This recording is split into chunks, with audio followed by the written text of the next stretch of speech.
Buenos días. Déjame organizar un poquito aquí, que ya me asustaste, Fer.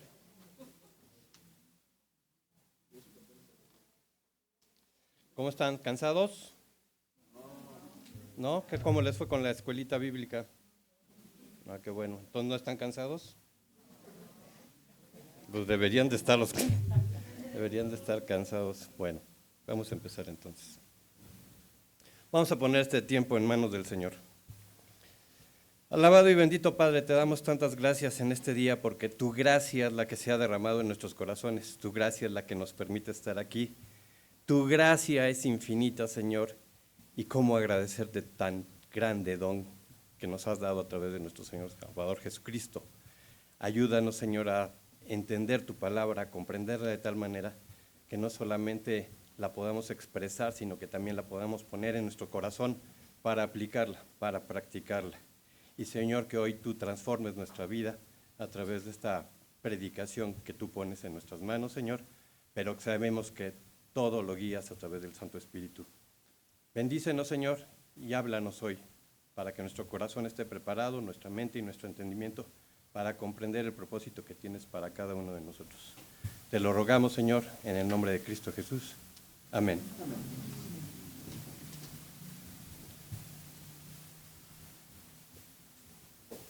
Hace tiempo que tenía perdidas unas pinzas y me las encontré en mi saco. Hablando de perdidos, sí, porque vamos a hablar un poquito de los perdidos de hoy. Bueno. La carga de la Brigada Ligera fue una desastrosa carga de caballería británica dirigida por Lord Cardigan en el curso de la batalla de la Balclava el 25 de octubre de 1845 durante la Guerra de Crimea. Debido a una confusión en la comunicación en las órdenes, la brigada atacó la posición enemiga en la parte más fuerte equivocadamente y perdió más de la mitad de sus efectivos en manos del ejército ruso. Esta carga ha pasado a la historia como un suceso mayor en la leyenda heroica, como un ejemplo de incompetencia militar. Incompetencia militar. La orden fue que la brigada atacara el lado derecho del valle, mientras que en un fatal error se entendió que la orden hacía referencia a la parte principal de la batería de los cañones rusos existentes en ese fondo del valle.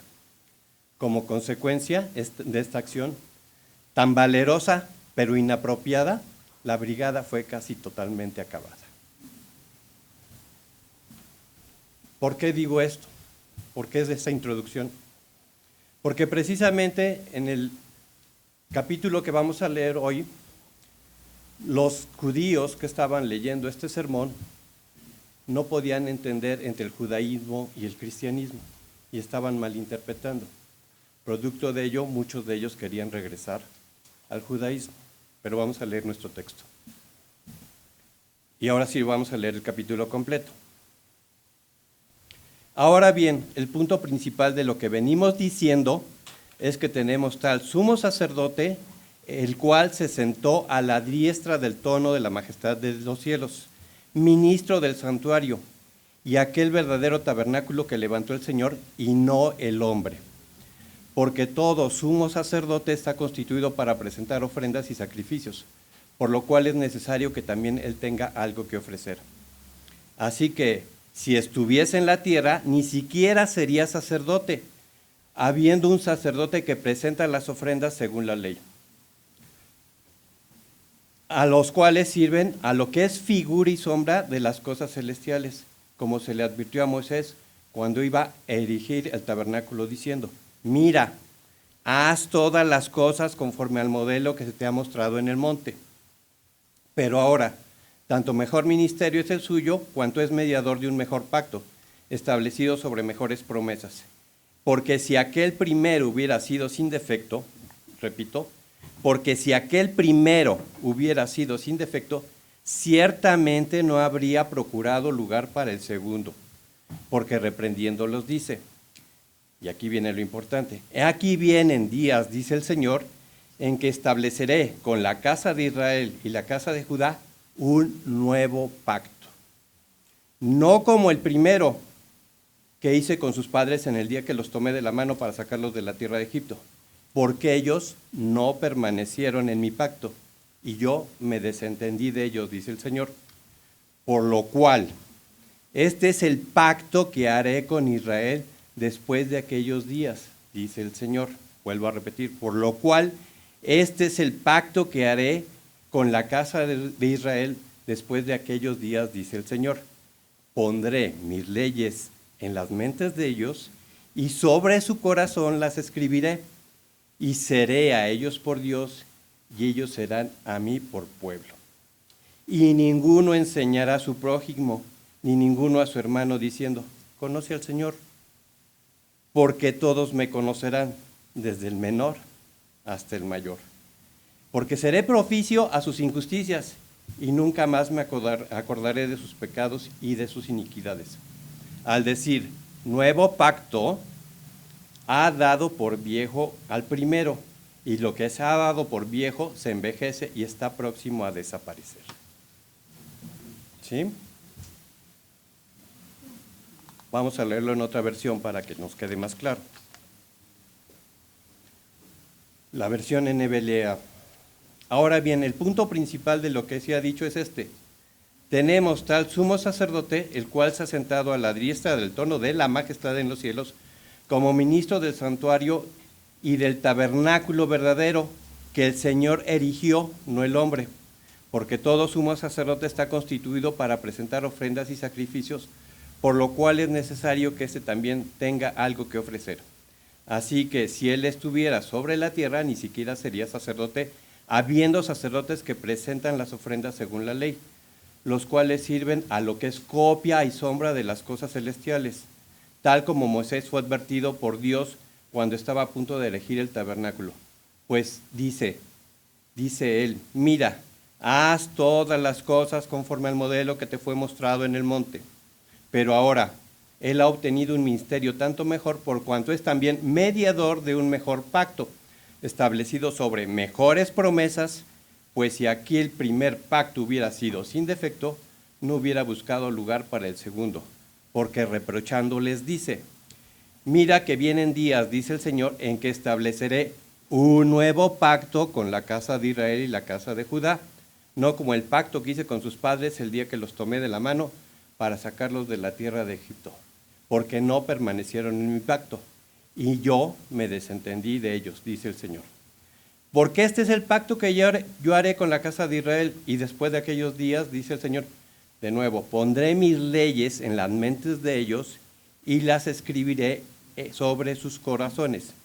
Y yo seré su Dios, y ellos serán mi pueblo, y ninguno de ellos enseñará a su conciudadano ni a ninguno de sus hermanos diciendo, conoce al Señor, porque todos me conocerán desde el menor hasta el mayor de ellos. Pues tendré misericordia de sus iniquidades y nunca más me acordaré de sus pecados. Cuando él dijo un nuevo pacto, hizo anticuado al primero, y lo que se hace anticuado se envejece, está próximo a desaparecer. Recordemos que Hebreos escribió para un grupo de judíos que se convirtieron al cristianismo, pero por la persecución se veían tentados a regresar al judaísmo. ¿Sí recuerdan todo eso? El templo de Jerusalén en este momento sigue existiendo. Ellos podían ver el templo y tenía actividad. Y lo más bonito de todo es que todos estos judíos podían ver a los sacerdotes aún vestidos con su indumentaria para el precisamente sacerdocio levítico. Podían ver las víctimas, podían oír los cantos. Hemos estado oyendo o hablando de los himnos graduales. Podían oír esos himnos, podían oler los holocaustos, estaban presentes aún en el templo. Eso era de las cosas que podían ellos tener, inclusive podían entrar al atrio del templo y ver de una manera lejana el lugar santo. ¿Ven la comparación? Tengo el templo, tengo a Jesucristo. Tengo algo real, tengo algo relativamente no tan real que está todavía en mi mente. Esa es la disyuntiva que se presentaban en estos hermanos. También recordemos que este sermón está dirigido a un grupo de cristianos demasiado desanimados o desenfocados en Cristo, precisamente lo que les decía. Tengo el templo, pero no tengo mi foco bien ubicado en Cristo. Todavía no lo veo como tal. Y el objetivo del autor tiene dos objetivos aquí que podemos ver a lo largo de todo el sermón. El primer objetivo es demostrar la superioridad de Jesucristo a cualquier persona del Antiguo Testamento, inclusive por arriba de la ley, por encima de Moisés, por encima de David, por encima de los ángeles y por encima de ¿quién? De todo sumo sacerdote. Gracias. Sumo sacerdote. Les recuerdo, ellos podían ver al sumo sacerdote.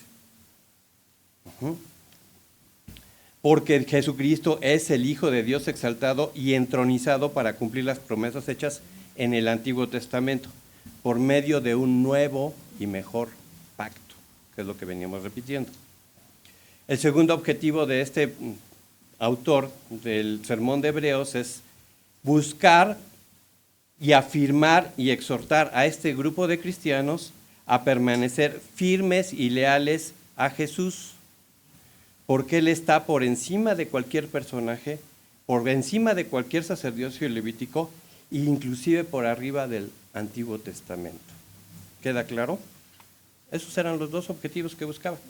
Entonces, precisamente basado en nuestra primera parte de nuestro sermón, vamos a dividirlo en 4 partes.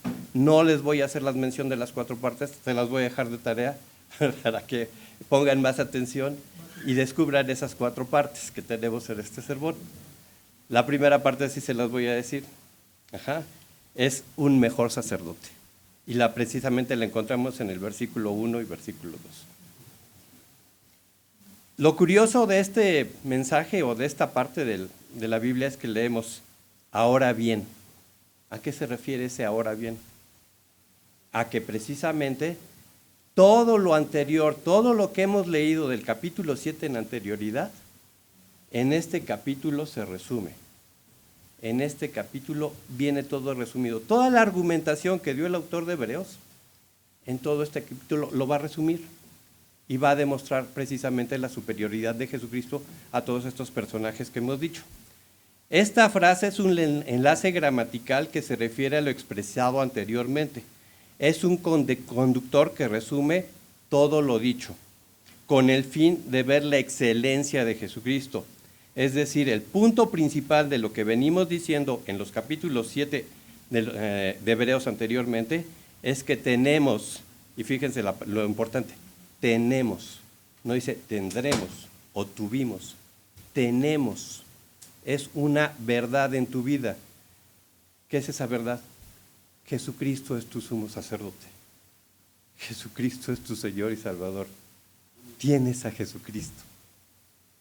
No tienes más necesidad más que acudir a Él. Que es una realidad. Ya tenemos a ese sumo sacerdote que se sentó, y sobre todo lo más bonito de todo es que se sentó ¿en dónde? En el lugar más alto que hay en los cielos. Un lugar sublime. Un lugar al cual podemos tener acceso por medio de Jesús.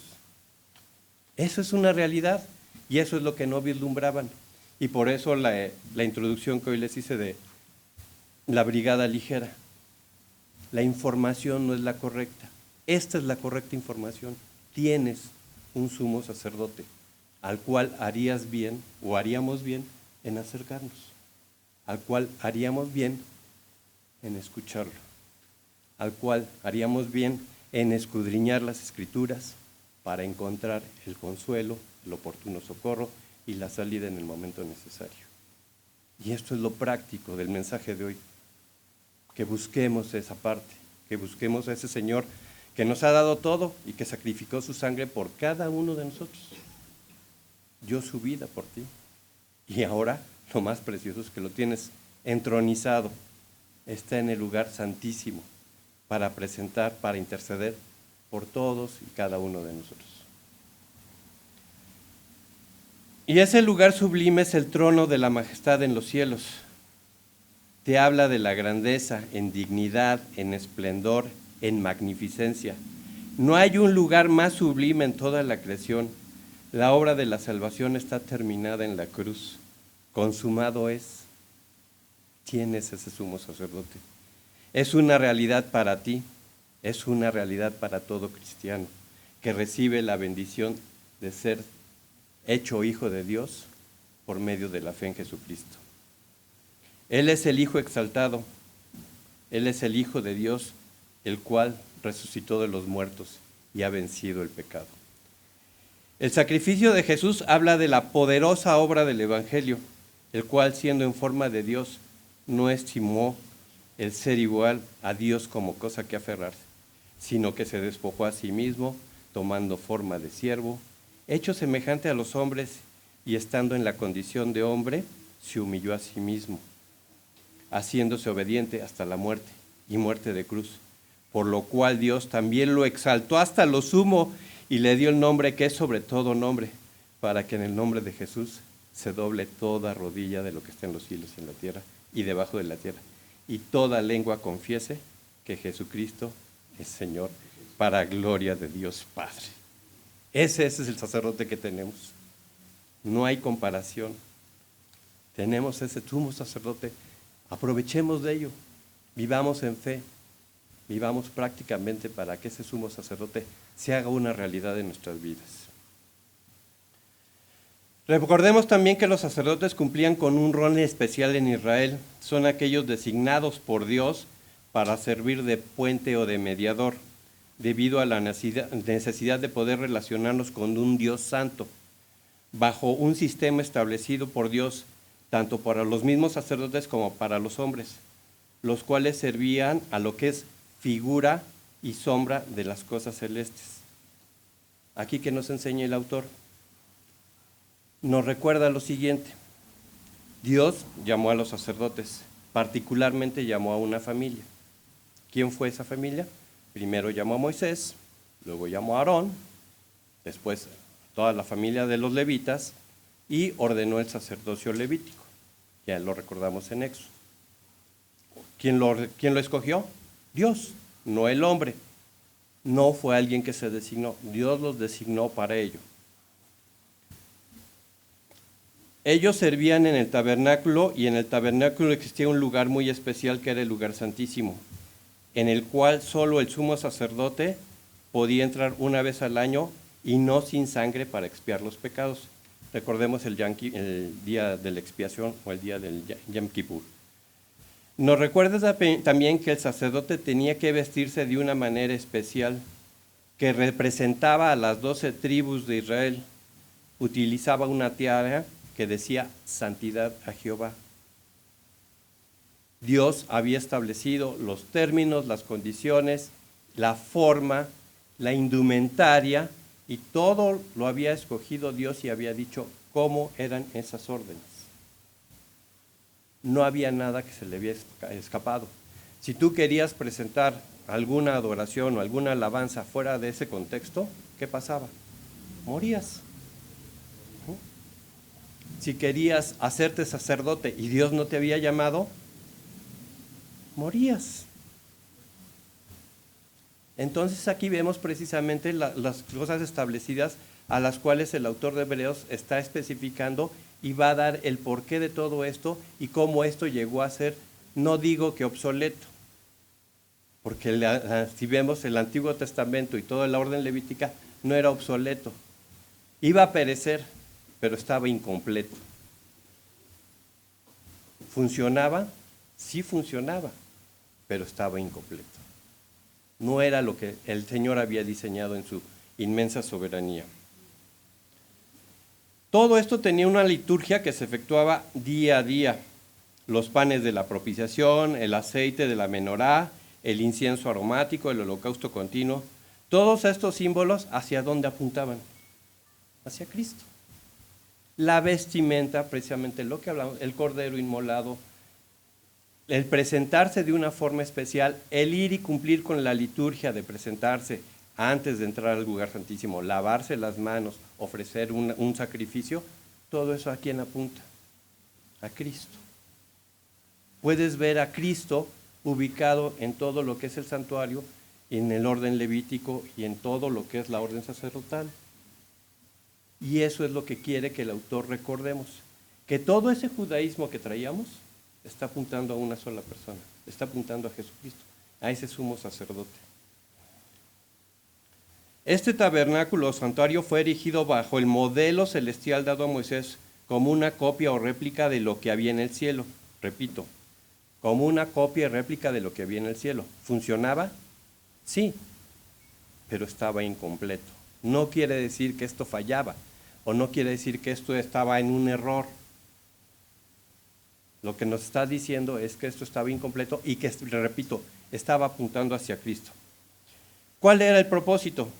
De servir en ese momento para que Israel fuera un pueblo santo y testigo de la santidad de Dios. Pero en realidad tanto tabernáculo como sacerdocio tenían un propósito mayor, el de apuntar a una realidad superior, el de apuntar a lo que realmente se vive en el cielo. Apuntaban al advenimiento del Mesías, apuntaban a Cristo, repito. Por tanto, esto era una sombra. ¿Una sombra es el original? No, yo soy el original, estoy proyectando mi sombra. El original estaba en el cielo y la sombra estaba en la tierra. Y con lo que mismo acabamos de leer en Hebreos, esto era simplemente el modelo que estaba en la tierra y que no lo hizo el hombre, lo hizo Dios. Todas las especificaciones del tabernáculo, medida, anchura, forma, color, todas las dio el Señor. Y apuntaban simplemente a eso, a que nosotros viéramos la belleza de lo celestial. Es por esta razón que los sacerdotes y los sacrificios eran necesarios, pero incompletos. Solo podían dirigirnos al momento en que el rey sacerdote, ¿se acuerdan que hemos estado hablando de Melquisedec? Que hemos estado hablando del rey. El rey sacerdote, Jesucristo, ofrecería un solo sacrificio y nunca más se repetiría. A un sacerdote eterno, sin pecado, obediente y que no tendría que ofrecer sacrificios por sí mismo, a un sacrificio perfecto para ministrar, no en un santuario terrenal, sino en el del cielo, el verdadero.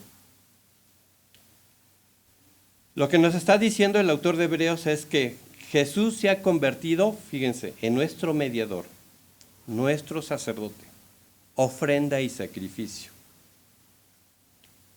Ofrenda y sacrificio perfectos. No hay más que ofrecer. Un solo mediador entre Dios y los hombres. Por lo tanto, el judaísmo quedaba atrás. Y esto es lo que no estaban viendo los hebreos. Estaban divagando entre el judaísmo y el cristianismo. No habían entendido completamente el mapa de lo que el Antiguo Testamento les decía. Basado en estos hechos, nuestra responsabilidad entonces es adoptar una correcta relación entre el Antiguo y Nuevo Testamento, porque el Antiguo Testamento nos da la iluminación correcta del verdadero Evangelio. El Antiguo Testamento ratifica las promesas del Nuevo Testamento y el Nuevo Testamento ratifica la veracidad de las promesas hechas por Dios en el Antiguo. Se complementan. Si tú has leído el Antiguo Testamento y no le entiendes, te entiendo. Es muy complicado a veces leerlo. Pero tenemos que verlo a la luz del Nuevo Testamento. Y tenemos que ver ese Nuevo Testamento como precisamente la explicación lógica de lo que es el Antiguo. Y esa es la parte preciosa de la palabra. Ambos se unen de tal manera que los dos nos muestran a Cristo. Se unen de tal manera que la veracidad del Antiguo Testamento se cumple en el Nuevo. Y que las promesas hechas, repito, en el Nuevo Testamento están basadas en el Antiguo. Todo eso nos conduce más que arrodillarnos ante la palabra de Dios y ver la inmensa, gloriosa obra que ha hecho nuestro Señor y Salvador Jesucristo y cómo nos ha dado el mapa para seguir paso por paso a Jesucristo a través del Antiguo y verlo ahora hecho en una realidad en nuestras vidas. En el Antiguo Testamento se establecen las promesas y en el Nuevo se cumplen por medio y a través de Jesús.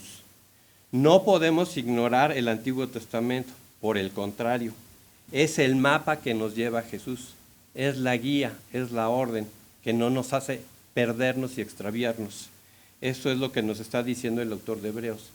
Lee el Antiguo Testamento, compáralo con los hechos en ese entonces, compáralo con lo que hizo Jesucristo y ratifica y entiende lo que te está diciendo el Señor. Ya no tienes necesidad de un orden levítico, ahora tienes un sumo sacerdote que se llama Jesucristo. Ya no tienes necesidad de un profeta llamado Moisés, ahora tienes a Jesucristo. No tienes necesidad de un rey, porque de Cristo es el rey encarnado por medio de la misma. Todo esto era sombra, entonces, de lo que apuntaba hacia lo celestial. Grandes son tus obras, Señor. No nos queda otra más que alabarlo y agradecer tan grande guía. Jesús es sumo sacerdote para siempre, sacrificio único, excelente, superlativo, de mayor dignidad y mejor pacto, más influyente, más veraz para contigo, de mayor relieve. En los versículos 8 y 12, de en adelante, se cita el profeta Jeremías.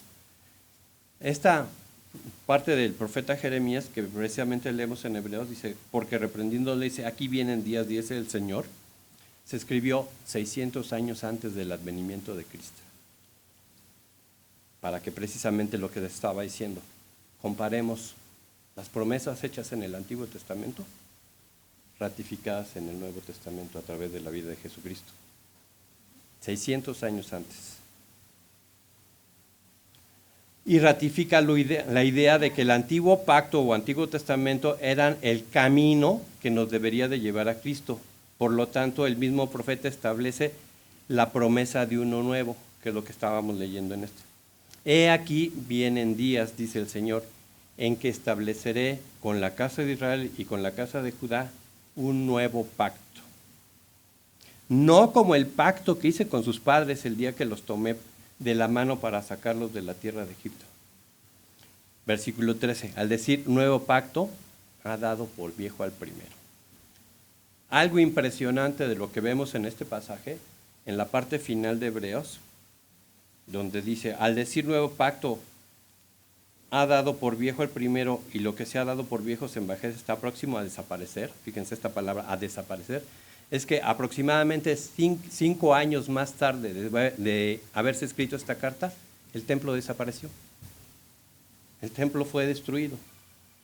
Todo lo que era el régimen levita y el establecimiento de las normas levitas desaparecieron porque ya no había templo. Lo que les había dado, lo que les había dicho al principio. Tú podías ver a los sacerdotes, podías oler los holocaustos, podías oír los cantos. 5 años más tarde eso se acabó. Se acabó. Y dice, estaba próximo a desaparecer. Todo el orden levítico desapareció. Y ahora nos tenemos que regir por el nuevo pacto. Una forma de llamar también al Antiguo Testamento es el Antiguo Canon o el Nuevo Canon, pero también se le llama el Antiguo Pacto. Muchos eruditos o muchos de los que han estudiado la palabra lo pueden decir. Puedes dividir la Biblia en Antiguo Testamento, Nuevo Testamento. Antiguo Canon, Nuevo Canon. Antiguo Pacto, Nuevo Pacto. Y todos tienen la misma raíz. Si lo analizamos desde el punto de vista gramatical, todos tienen la misma raíz. Es correcto llamarle pacto también. Un pacto se puede definir como un acuerdo significativo. Quiero que recuerden esto. Acuerdo significativo. Es la definición más corta, más rápida que podemos encontrar de un pacto. Un acuerdo significativo. La verdad se me olvidó quién fue el autor de este comentario, pero es acuerdo significativo. Y expresa dos cosas. Expresan votos y promesas de fidelidad, amor, compromiso, cuidado mutuo, compañerismo, respeto, lealtad, etcétera, etcétera. Entonces, ¿qué es un pacto? Es un acuerdo significativo donde se expresan votos, promesas, fidelidad, amor, compromiso, cuidado mutuo, etcétera, etcétera. ¿Sí? Grábense esto. Es por eso que el Antiguo Testamento se puede llamar también Antiguo Pacto, y lo mismo como en el Nuevo, porque la Biblia nos dice cómo el Señor estableció este Antiguo y Nuevo Pacto con el hombre. La Biblia, le repito, es el mapa que nos va a llevar al Nuevo Pacto y al Nuevo Testamento. Así, en las primeras páginas de la Biblia nos encontramos con el primer pacto entre Dios y el hombre. ¿Cuál fue ese pacto? El pacto con Adán. El pacto adámico. Aunque no está establecido y no dice como tal que hicieron un pacto, si lo leemos y lo estudiamos concienzudamente, vamos a darnos cuenta que se realiza un pacto y que Dios establece de nuevo las normas del comportamiento de Adán. Vas a cultivar la tierra, le vas a poner nombre a todos los animales y a todas las cosas que hay, vas a seguir estas normas, pero no vas a comer de este fruto. Esto está prohibido, porque el día que ciertamente de él comieres, ciertamente morirás. Y ahí se realiza el primer pacto o pacto adámico. Llega Eva, y como decían algunos de los hermanos luego, que por culpa de Eva, no, también el varón tuvo su culpa, para que él hizo caso a Eva. La responsabilidad también es del varón. No echemos toda la culpa a las mujeres. Llegan y los dos pecan y violan este pacto. Pero Dios establece la promesa de restablecer el pacto mediante la siguiente promesa. Y aquí viene algo que es hermoso, hermoso en toda la Escritura. Lo que muchos han dado, o le han dado el nombre del protoevangelio, que viene en Génesis 3:16. Y pondré enemistad entre ti y la mujer, y entre tu simiente y la simiente suya. Esta te herirá en el calcañar y tú le herirás, esta te herirá en la cabeza y tú le herirás en el calcañar. Génesis 3:16 o protoevangelio. Y aquí viene una de las primeras promesas. Dios dice, voy a restablecer esa relación con el hombre a pesar del pecado. Tiempo después, en esta operación de rescate de Dios, se encuentra Dios con un hombre completamente pagano, completamente alejado de Dios, y su nombre es Abraham. Y le dice, Abraham, vente para acá, te voy a llevar a una tierra en la cual vas a vivir, y ahí te voy a establecer como una gran nación. Y de nuevo establece un pacto con el hombre, en el cual se le promete a Abraham una familia, una descendencia, y que a través de él vendrían a ser benditas todas las naciones de la tierra. Y se establece el primer principio. El primer principio es la salvación por fe. Abraham creyó y le fue contado por justicia. No por obras. Le fue contado por justicia. Y después, obviamente, obró. ¿Qué sucede con Abraham? Se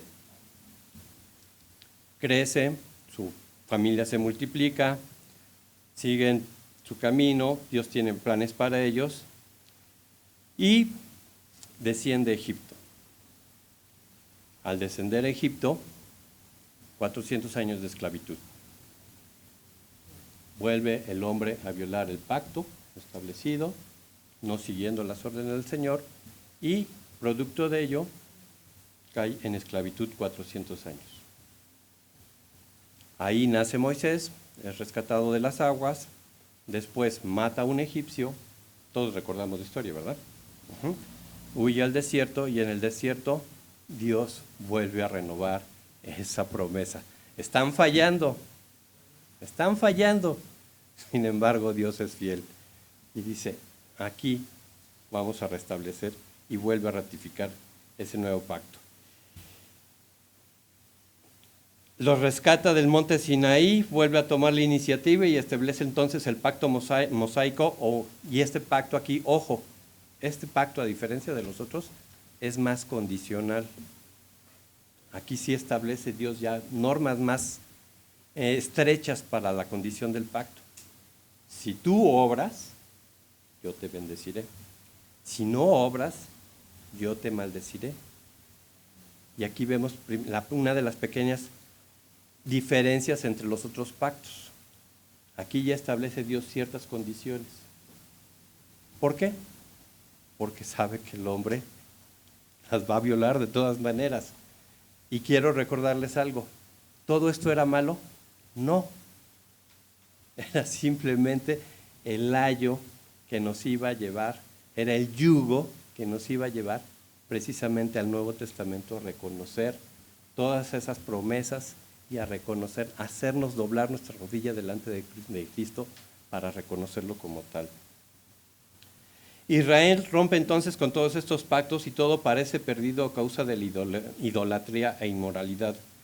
A causa de toda esta situación, Dios permite la caída de la nación y la deportación más tarde hacia Babilonia y Asiria de parte de los israelitas. Y todo parece perdido de nuevo. Israel falló, el hombre falló. Pero entonces, 400 años después del periodo intertestamentario, surge algo hermoso. Surge algo que es inconmensurable.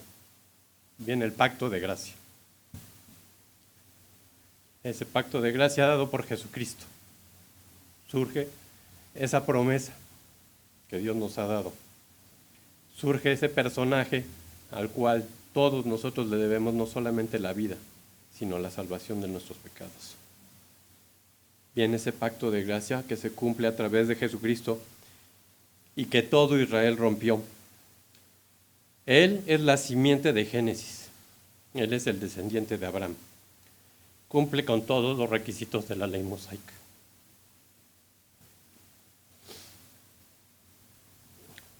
Y no es dependiente de ningún otro.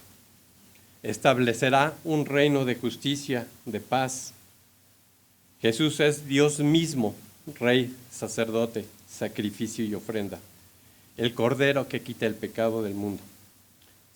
Sacrificio único y eterno.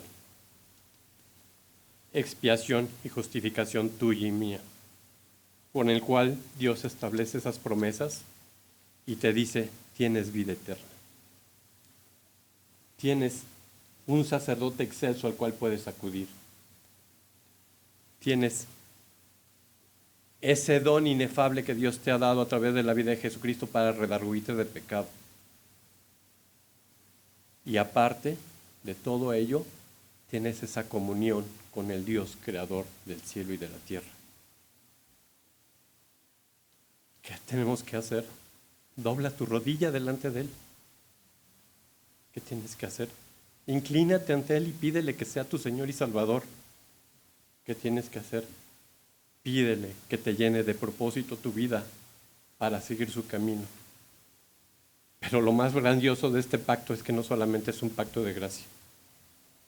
Es un pacto que tiene muchas mejores promesas, porque es un pacto incondicional. No depende de lo que hagas, depende de la fe en Jesucristo. Depende de que le creas, que lo consideres como Señor y Salvador. ¿Qué significa este pacto para nosotros? ¿Por qué es mejor pacto, mejor que el antiguo? Simplemente porque Dios nos ofrece un acuerdo significativo, un pacto, que es un pacto de gracia. No depende de lo que haya hecho, depende del amor de Dios derramado en todos nosotros. Depende de esa predestinación que nos dio por su puro afecto para que nosotros le reconsideremos y nos humillemos delante de Él como Señor y Salvador. Es un pacto en el que todo lo hace Dios, no depende de ti. Todo lo hizo Dios, así como el tabernáculo fue erigido con todas y cada una de las cosas que Dios había establecido, así lo hace hoy de nuevo. No depende de ti, depende totalmente de Dios. Y algo también precioso es que los mandamientos ya no fueron escritos en esas tablas que Moisés había tenido en el monte Sinaí, sino que ahora esas leyes están escritas en tu corazón. Están escritas aquí, en tu mente. Están escritas para que tú obedezcas. Ya no para que te las muestres, porque tú ya las tienes. Simplemente hay que seguirlas. Y otra de las cosas también hermosas por la cual es mejor este pacto es que te da el Espíritu Santo. por si poco, por si aún escritas están aquí y tú no te acuerdas, hay alguien que te las recuerda. Es el Espíritu Santo. Hay alguien que siempre te va a estar diciendo, por ahí no, hermano, por ahí no, Sergio, estás mal, corrige el camino. Y es el Espíritu Santo. Hay alguien que siempre te está recordando, Jesucristo se sacrificó por ti. Es el Espíritu Santo. Hay alguien que siempre te está renovando tu mente por medio de la palabra. Y es el Espíritu Santo que ha sido derramado. Recordemos que en el Antiguo Testamento muchos autores dicen que el Espíritu Santo iba y venía, no era permanente. Inclusive una de las oraciones que a mí me gustan mucho es Sansón dice que cuando Sansón está precisamente en la última parte de su vida, lléname por última vez para que pueda cumplir tu misión.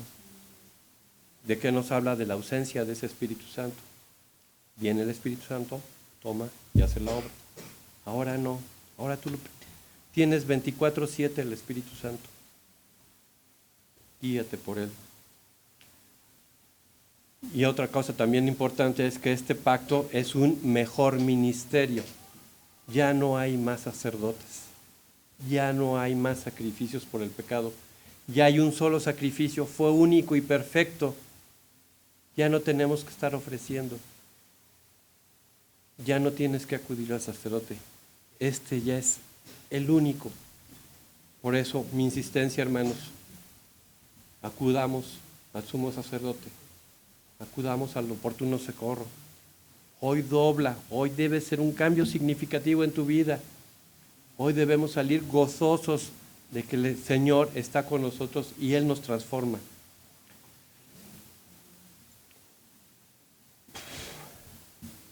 Él es nuestro Dios, le pertenezco, soy suyo. Él es nuestro Dios, le pertenecemos, hagamos su obra y lo que Él nos pide. Te da una transformación interna, no una transformación exterior. Cambia tu mente. Te da un motivo verdadero o un propósito para cumplir su voluntad. Él se compromete a perdonar todas tus iniquidades y olvidar nuestros pecados para siempre. Tus pecados pasados, presentes y futuros, si tú acudes a este sumo sacerdote, están olvidados. Arrepiéntete, confiesa al Señor y Salvador. Te libra de la pena, del poder, y en un futuro te librará de la presencia del pecado. Es mejor pacto, es algo excelso. Te da la capacidad de amarle y amar a los demás, porque su amor ha sido derramado en nuestros corazones. Te da una íntima relación y compañerismo con Jesucristo. Te da una íntima relación con el Señor. Puedes acudir en cualquier momento a Él. Puedes entrar al lugar santísimo en cualquier momento que tú quieras. Esto es un mejor pacto. Mi exhortación, hermanos, es vivamos hoy correctamente. Hagamos de este pacto una realidad de nuestras vidas. No como los hebreos que tenían el templo y veían a Jesucristo como algo efímero. Tú lo tienes presente, lo puedes vivir, lo puedes hacer patente en tu vida. Vívelo. Este pacto se hizo para disfrutar de la presencia de Dios. Este pacto se hizo para que tú te goces en el amor tan grande que Él tiene. Este pacto se hizo con el fin de entender y comprender el amor de Dios en cada uno de nosotros y poderlo derramar hacia los demás hermanos. Tenemos tarea que cumplir, siempre, repito, siempre caigo en lo mismo, tenemos tarea que cumplir, pero no la hagamos por hacerla. Hagámoslo en esa reciprocidad de amor, porque Dios preparó de antemano las buenas obras para que anduviésemos en ellas, en respuesta a esa reciprocidad de lo que el Señor te dé. Repito, hoy quisiera, hermanos, decirles que el Señor tiene propósitos grandes para nosotros. Y uno de ellos, y yo creo que el primero y el principal es, vive Vive la presencia de Dios 24/7 en tu día, en tu trabajo, en el lugar en donde estés. Gózate, deleítate en el Señor a través de este nuevo pacto. ¿Sí? Bueno, pues gracias a Dios por su palabra, porque nos anima a seguir adelante y vamos a orar.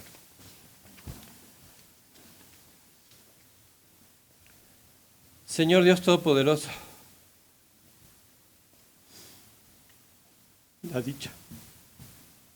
la dicha de ser hijo tuyo, no tenemos palabras para agradecerte todo eso que has hecho. Es una dicha conocerte, es una dicha conocer tu palabra, Señor, y gozarnos en ella. Es glorioso la obra que tú has hecho. Y lo increíble de todo, Señor, es que has escogido a lo peor del mundo para mostrarlo. Dice que nosotros no somos sabios, por lo contrario, somos los más necios. Pero tu poder lo ha hecho cambiar, nos ha hecho cambiar. Hagamos de esta predicación, Señor, nuestra obra de vida, nuestro propósito. Hagamos de este nuevo pacto una forma de vida en la cual la gente desee conocer a este Señor y Salvador, Jesucristo. La gente lo busque de tal manera porque nosotros lo predicamos y que lo vivamos conscientemente. Anímanos, Señor, inyéctanos de tu gracia, de tu misericordia para poder predicar con poder tu palabra. Anímanos y capacítanos para realizar lo que tú tienes proyectado para nosotros y que podamos compartir el Evangelio verdadero a través de una correcta comprensión entre Antiguo y Nuevo Testamento. Pero no solo eso, sino que también lo vivamos, mi Dios. Animo a mis hermanos a que tú les des la fuerza y la capacidad para hacerlo y que hoy, sinceramente, su corazón sea transformado, Señor, a través de este nuevo pacto. Tú lo puedes hacer y lo harás, porque eres perfecto y maravilloso.